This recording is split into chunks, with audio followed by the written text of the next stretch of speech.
మీరు ఎలా సాటిస్ఫై అవుతారు? ఇప్పుడు మీరు కీబోర్డ్ ప్లేయర్‌గా కొన్ని వందల సినిమాలు చేశారు. ఆ సాటిస్ఫాక్షన్ ఎక్కువ, లేదంటే డైరెక్టర్‌గా కొన్ని సినిమాలు చేశారు. ఆ సాటిస్ఫాక్షన్ ఎక్కువ ఎలా? అంటే నాకు ఏ ఏ పని చేసినా నాకు అన్నిట్లో సాటిస్ఫాక్షన్ దొరుకుతుంది. హ్మ్. ఎందుకు దొరుకుతుందంటే ఒక 1500 సినిమాలు చేయడం అంత అంత ఈజీ కాదు. కాదు. అవును. పైగా ఇంతమందిని మెప్పించాలి. అవును. అందరికీ నేనంటే ఇష్టం. హ్మ్. సో అది సాటిస్ఫాక్షన్.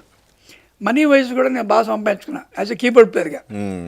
అంటే ఇంటికి ఎంత మేము ఉన్నా కూడా ఎంతలో ఉండాలో అంతలో ఉండాలని నేను నేర్చుకున్నాను. హ్మ్. నేర్చుకుని మేము వెల్ సెటిల్డ్. హ్మ్. మ్యూజిక్ డైరెక్టర్గా వచ్చిన తర్వాత మంచి పేరు వచ్చింది. హ్మ్.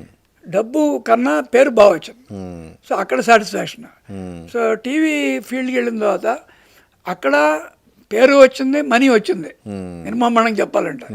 సో అక్కడి నుంచి ప్రైవేట్ ఆల్బమ్స్, దాంట్లో మంచి అమౌంట్స్ ఇస్తారు, మంచి మర్యాద ఉంటుంది, గౌరవం ఉంటుంది.